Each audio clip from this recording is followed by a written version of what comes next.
All right, I am here in Chicago in front of what was once the tallest building in the world, the Sears Tower, now the Willis Tower. And we just had a phenomenal weekend in Chicago, except for UFC 329. So, a month ago, we had UFC Freedom 250, and it was maybe peak UFC entertainment, mixed martial arts entertainment. It was peak. It was extraordinary event, once in a lifetime. Won't be able to replicate that, and it was just extraordinary, honestly. And the final fight of that was Justin Gaethje versus Ilia Topuria. Makes him quit on the bench at the end of round 4. Nobody thought that Justin Gaethje was going to be able to do it. He does it immaculately. He would just look amazing. And the MMA game, the fight game is like that sometimes. You just don't know what's going to happen. And so now UFC 329 comes around. It is my two most favorite fighters of all time in mixed martial arts history. Max Blessed Holloway. I have a photo. I'll show it here. I have a photo of Max Blessed Holloway that was made by Dos Brock. It's epic. It's the Blessed Express. And at UFC 300, Max Bless Holloway fought Justin Gaethje for 5 rounds and knocked him out within 2 seconds of the end of the 5th round. It was amazing. Like the sparks from that were incredible. It was incredible. UFC 300 was so awesome. Then UFC Freedom 250. Now we just had UFC 329, and this was the most disappointing event in UFC history, all due to one fight. Now, Paddy Pimblett against the Frenchman, the Secret Service Frenchman. The French invented the guillotine, and Paddy Pimblett ended the fight with a guillotine in the first round. And it was textbook. A textbook could not have written the directions of how to do that skill better than Paddy Pimblett did.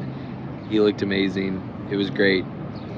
The next fight, the main event, comes around, and this is the notorious Conor McGregor, back 5 years from his last fight where he sustained a shin injury, broke his shin in half by stepping back on it against Dustin Poirier. Dustin the Diamond Poirier. And Dustin is a great fighter as well. And now he is versus Max Holloway in his return fight. A competitor that he fought and beat in their early career at 145. So they fought. It went all rounds, and Conor McGregor walked away with a decision win, I believe. And then this fight is, epic. He's coming back. I was doing saunas and cold plunges, and I had an exercise competition, a fitness competition that I knocked it out the park. I felt great about everything. I go out to watch the fights, and that day, I had 3 bad cocktails that day. I just could not pick a good cocktail that day, and I went to an Irish pub. The Irish weren't putting on the fights for Conor McGregor. It seemed insane. And then I had to pay an extra $20. It had to be cash. So I had to go find an ATM. It was a circus act to get there a bit. and I'm sitting, and the fights leading up to it were great. Robert Whittaker looked great. He looked like he knew what he was doing. Just very educated in the game and how to manage his energy and things. So he looked really great. Corey Sandhagen looked really great in maybe like initially, like it sounded really good. His style looks like it would be great. It would be great to see him versus Sugar Sean O'Malley, which is another one of my favorite fighters. It would be great to see his style, but he just didn't put out a performance that was going to make that fight happen, and I don't think it will ever happen, maybe. And Mario did good. He did well, but and won the fight. But I don't think that he really put on a performance that necessarily gets him the fight against Sugar Sean O'Malley. They're both from Arizona, so that's kind of interesting. They've known each other. They've trained with each other. Then we had the co-main event, Paddy Pimblett versus the Frenchman, and then Conor McGregor versus Max Holloway. Now, Conor looked great. There was a good sign in the warm-ups. Conor goes Mohawk. We got Mohawk McGregor. And that was, I was telling people, if he wins this fight, we're all getting Mohawks. I'm getting a Mohawk. I'm growing my hair out. We're going Mohawk. And I might still go Mohawk. I'm not afraid to still go Mohawk, by the way. But I was telling people that everyone's gonna go Mohawk. Conor McGregor, we had Mohawk McGregor as a man. That's what he was saying. He's showing up as a man for his kids, and his kids were there. His family was there. It was really cool. In the warm-ups, he's managing distance. They do a little cut to the fighters before they're about to do the walkout, and like in their warm-up, and he's managing distance. He's like practicing how he's managing distance, and Max Holloway is just doing the normal thing, throw in like shadow boxing at the camera. Well, Conor managing distance, that felt like a good sign. And I guess he was warming up the kick. He was warming up a kick that he had already worked out in practice. Coach Kavanaugh, his head coach, had mentioned that they've been working on this in practice, and they had that dialed in. They already knew that that's how they were going to show up to the fight. It kind of gives Max the reminder of like what they once did before, and there's a psychological element in this strategy as well. I had read something about Conor McGregor ran out and tried to be his younger self, but you need to throw away your younger self and rebirth yourself, just like Michael Jordan I'm in Chicago, so Michael Jordan in his first three-peat, he was one way. He was young Mike. He had a break, and then he came back for another three-peat, but he wasn't the same Michael Jordan. He was a new Michael, a reinvented Michael Jordan in order to win that three-peat. So there was some insightful wisdom about, you should leave your old self, but there's a psychological element too that is beneficial and valuable for them to do that. So he goes in and is his young self. I think he's so good at being able to press the gas all the way to the floor. Not everybody has the genius and level of embodied understanding, somatic awareness to be able to actually give your 100%. It can seem like you're giving your 100% stuff, but like to really throw all of yourself into a single shot, into a single kick, that is a skill set of its own, and he's capable of that, and so he does. The whistle blows, Bruce Buffer, the man that he is, it's time. and you know, and it's time. The fight goes. First round starts. Conor McGregor throws his whole thing into it. Well, right before the first round started too, I noticed him touch his neck. And I saw a chiropractor speaking about this, and it makes sense. There's a chiropractic, you know, there's like a bone that chiropractors kind of pay attention to in the neck area.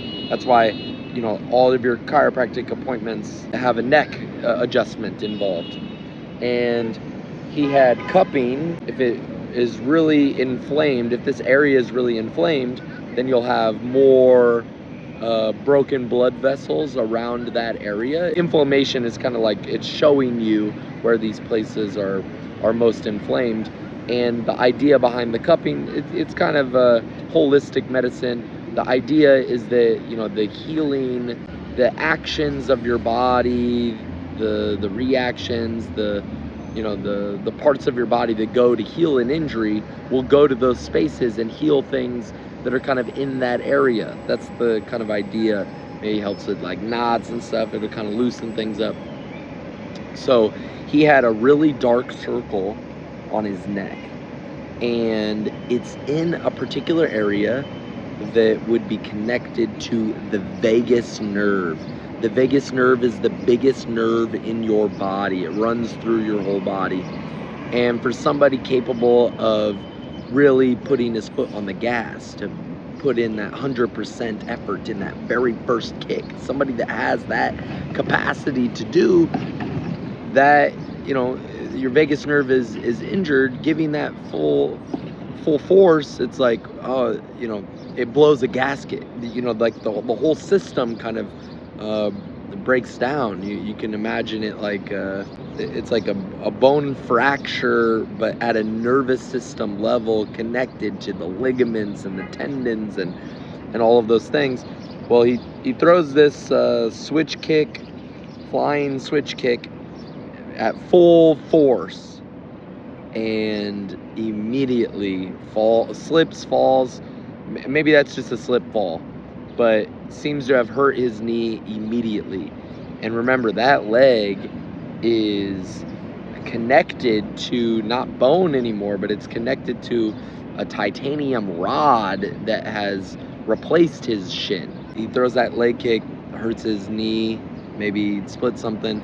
He's telling Max Holloway, fight, because he knows he's sustained an injury immediately, but it's okay. They're in the middle of a fight, so if Max continues, well, you know, it'll be a ground game thing, at least in those moments, and he'll have to do his best to fight on this injury, but he needs, like, they are in a fight. Well, Max Holloway is very humble, and you know, he's compassionate and just like a great all-around human being, and he sees that he doesn't want, you know, you don't go after an injured gazelle, you don't go after an injured deer.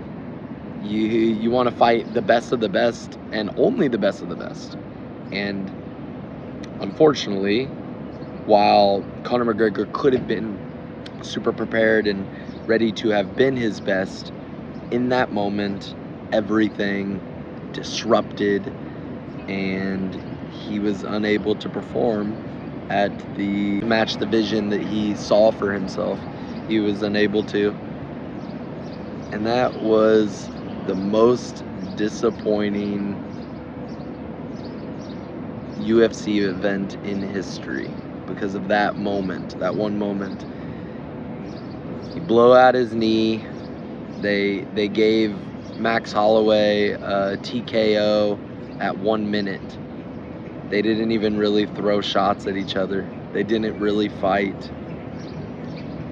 And man, that is unfortunate. That is very unfortunate. So, you know, I think Conor McGregor was as well prepared as he wanted to be and believed he was, and his coaches as well. I don't think he intended to go out there and fake an injury and just get a quick $30 million.